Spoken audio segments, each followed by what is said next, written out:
So Prabhupada always used to say, don't think about how you can see Krishna. Think about how you can get Krishna to come and see you. Get the point? Yeah. Do something so nice that Krishna will want to come and see you. That's pure devotional service. Then he will give his mercy. So the next section is titled Association with Pure Devotees. Although many different processes for developing love of Godhead have been explained so far, Śrīla Rūpa Gosvāmī now gives us a general description of how one can best achieve such a high position. Okay, here we go. The beginning of ecstatic love is basically faith. There are many societies and associations of pure devotees, and if someone with just a little faith begins to associate with such societies, his advancement to pure devotional service is rapid. The influence of a pure devotee is such that if someone comes to associate with him with a little faith, one gets the chance of hearing about the Lord from authoritative scriptures like Bhagavad-gītā and Śrīmad-Bhāgavatam. Thus, by the mercy of the Lord who is situated in everyone's heart, one gradually develops his faith in the descriptions of such authoritative scriptures. This is the first stage of association with pure devotees. Adau Shraddha Sadhu Sango. And then what? In the second stage, after one becomes a little advanced and mature, he automatically offers to follow the principles of devotional service under the guidance of the pure devotee and accepts him as the spiritual master. This is called bhajana kriya. Bhajan means worship and kriya means to do. In the next stage, under the guidance of spiritual master, the devotee executes regulative devotional service, and as a result of such activities, he becomes freed from all unwanted occupations. What's that one? Anartha nivriti. All the unwanted things go away. When he is freed from unwanted occupations, his faith becomes steadily fixed, nishtha, and he develops transcendental taste for devotional service, ruchi, then attachment, asakti, attachment, and then ecstasy, bhava. And in the last stage, there is pure love of Godhead, prema, right? These are the different stages of the development of pure love. Only the most fortunate persons can achieve such success in life. Those who are simply academic students of the Vedic scriptures cannot appreciate how such a development takes place.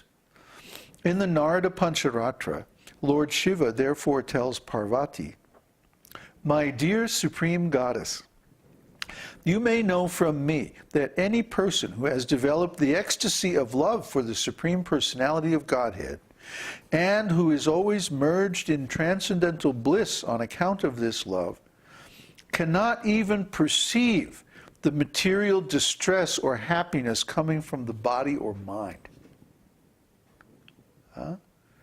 It's completely insignificant. Insignificant. In material consciousness, everybody is like totally fixated on the pleasure and pain coming from the material body. They're completely extroverted through the senses, completely attached and completely serving the senses and the mind. But when someone attains pure devotional service, they can't even feel this anymore. It's like, body? What? I used to have a body, didn't I, somewhere? Well, oh well. Remember the other day when we went into a trance after Viṣṇusahasranāma? It was like I couldn't get back in my body. It was like, body? You know? You know, little kids, they like to take off their clothes. Have you ever seen this? Little kids that really don't like to wear clothes. So as every opportunity they get, you'll see there's a trail of clothes going across the floor. You just follow it and you'll find where the kids are.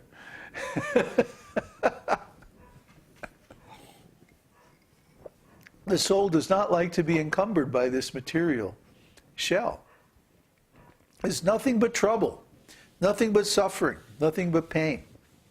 Every moment there's some discomfort, there's some disturbance, some anxieties, some suffering going on. That's the mind and body. So why don't we just let it go? Well, because we think we don't have anything else. We've been so conditioned, we've become so ignorant, we don't even understand that we're a spirit soul, and the proof of that is the fact that we are conscious. So our consciousness is a spiritual experience which is going on at every moment. And all we have to do is tune into that, and that's the first stage of self-realization. Brahma Bhuta. I keep telling you this. I keep telling. Somebody one of these days is going to get it, and they're going to start dancing, and then we'll see. Only the most fortunate. Okay. The affection and the dealings of love that are different branches of the original tree of love precede many varieties of affectionate manifestations that will not be discussed here.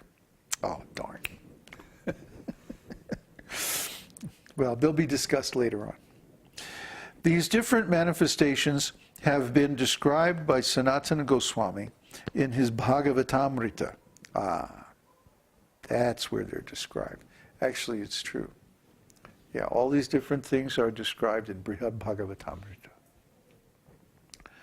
But this is for very advanced students of the esoteric teaching. Without reading Śrīmad-Bhāgavatam and Caitanya-caritāmṛta, there's no way you can understand Bhagavatamrita. Without the knowledge of the rasa science given in Nectar of Devotion, you can't understand Bhagavatamrita. It'll just seem like another nice story, but you won't really be able to get the full benefit from it. So all these things come first, and then you can read the literatures of the Goswamis and get something out of it. Otherwise, you misunderstand. Although the subject of such affections and dealings of love is very confidential, Sanatana Goswami has described them very explicitly. Śrīla Rūpa Gosvāmī thus concludes the first division of the Bhakti Rasamrita Sindhu, offering up his treatise for the transcendental pleasure of Sanatana Goswami, who has established the transcendental beauty, and of Gopal Bhatta Goswami, Sri Raghunath Bhatta Goswami, and Raghunath Das Goswami. It appears from this statement that the great Srila Jiva Goswami was not yet active when Bhakti Rasamrita Sindhu was written. Thus ends the Bhaktivedanta summary study of the first division of Bhakti Rasamrita Sindhu up to the descriptions of ecstatic love of Godhead, which are to follow next.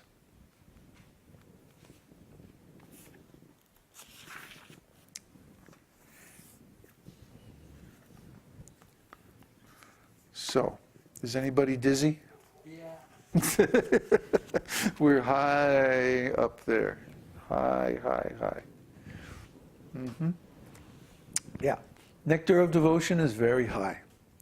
It's very, very high because the only subject really in Nectar of Devotion is transcendental love. And transcendental love is very high. It's very pure. But this is the normal condition of the soul. Try to understand. Right now we're in an abnormal condition. We're in a diseased condition. We're in a fallen condition, a contaminated condition. Insane, actually. That's material life. But our real normal condition is spiritual life. And in spiritual life, we have an eternal identity, a spiritual body, and an eternal service relationship with the Lord. So now, how do we go from material consciousness and material life to spiritual life, spiritual consciousness, spiritual identity? Well, the beginning of that path is already given and summarized by Rupa Gosvāmī in the Adau Shraddha shloka. So we've discussed this many times. Adau Shraddha Sadhu Sango. Tata Bhajana Kriya.